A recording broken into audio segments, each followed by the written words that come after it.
Премиерот Христијан Мицкоски од собраниската говорница му порача на Блерин Беџети дека прашањето за јазиците не треба да се користи за политички цели. Тој истакна дека нема ништо против употребата на албанскиот јазик и дека дури се обидува и да го научи, нагласувајќи дека познавањето повеќе јазици е богатство. Мицкоски оцени дека опозицијата користи ситен популизам, додека државата треба да се фокусира на реформи и проекти за еднината.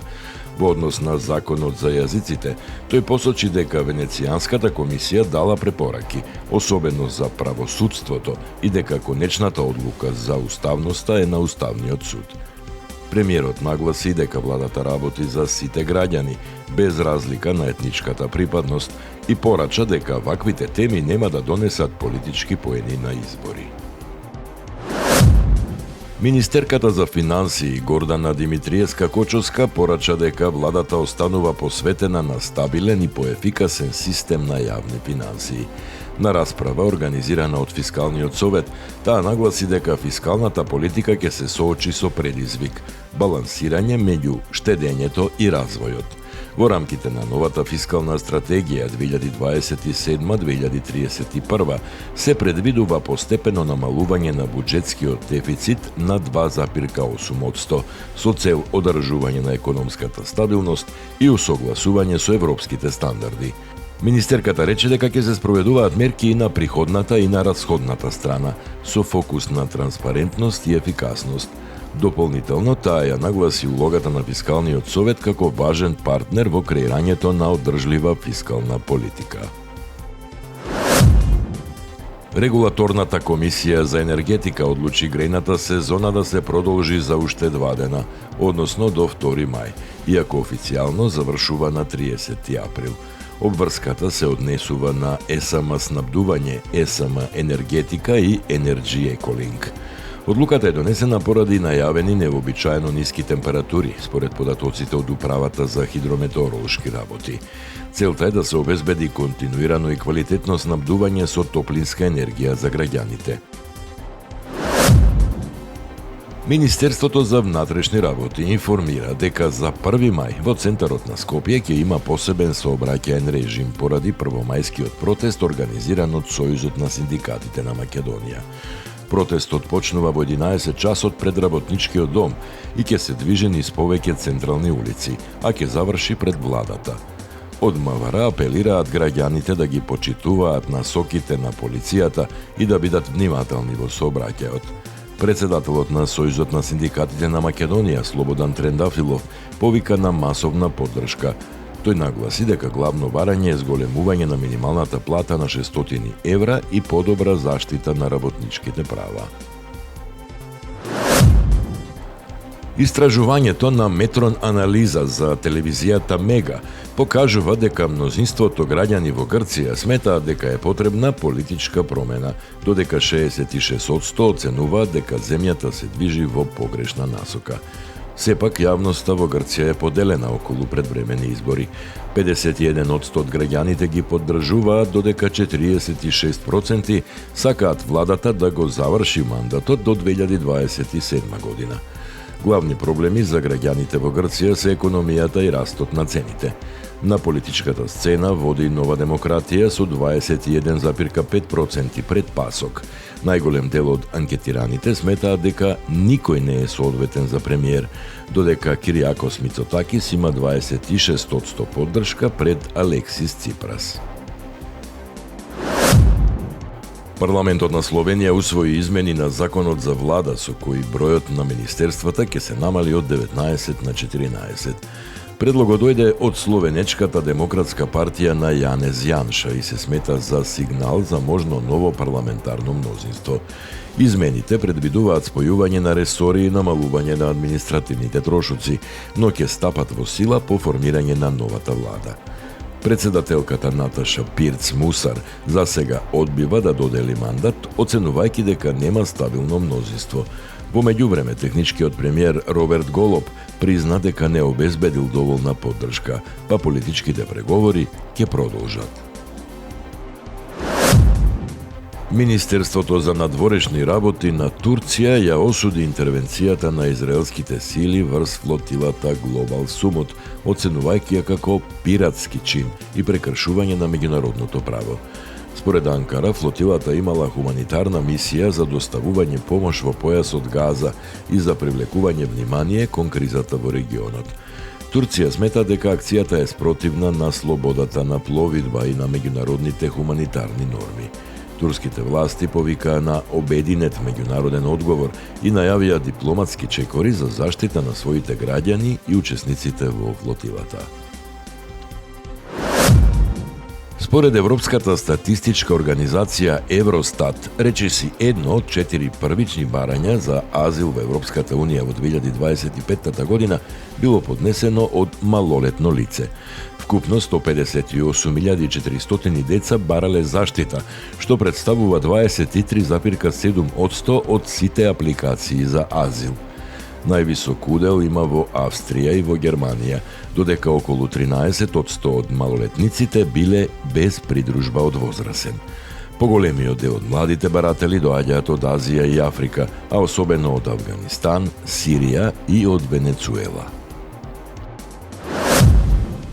Рускиот председател Владимир Путин предложи привремен прекин на огнот во Украина за време на 9 мај во разговор со американскиот председател Доналд Трамп. Украинскиот председател Володимир Зеленски побара дополнителни детали, но нагласи дека Киев инсистира на долгорочно примирие со јасни гаранции, а не куси паузи поврзани со настани. Од Москва велат дека иницијативата покажува подготвеност за преговори, додека украинската страна бара итно и пошироко примирие, вклучително и 30-дневен прекин на огнот. Аналитичарите оценуваат дека потегот има и дипломатска цел, додека двете страни остануваат далеку од трајно решение за војната. Соединетите американски држави досега потрошиле $25 милиарди за војната во Иран, најмногу за амуниција, изјави Джулс Херст пред Конгресот.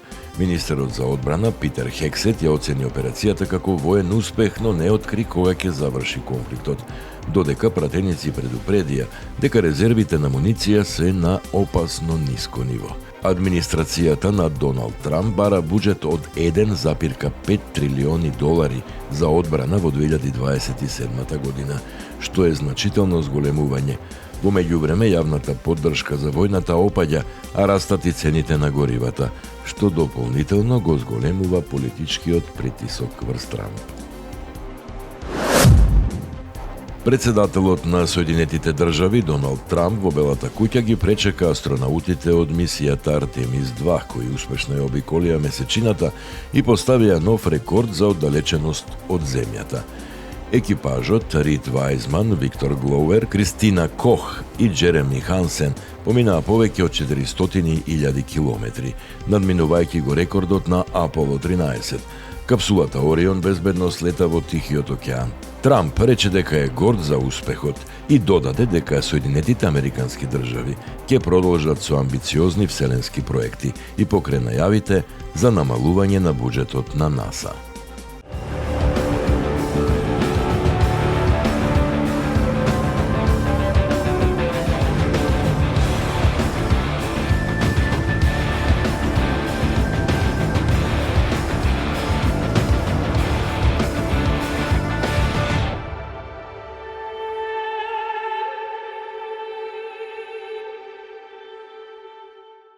Во најновиот каталог на пријавени подароци од јавни функционери и институции се евидентирани вкупно 55 ставки од носители на јавни функции и уште 12 од вработени.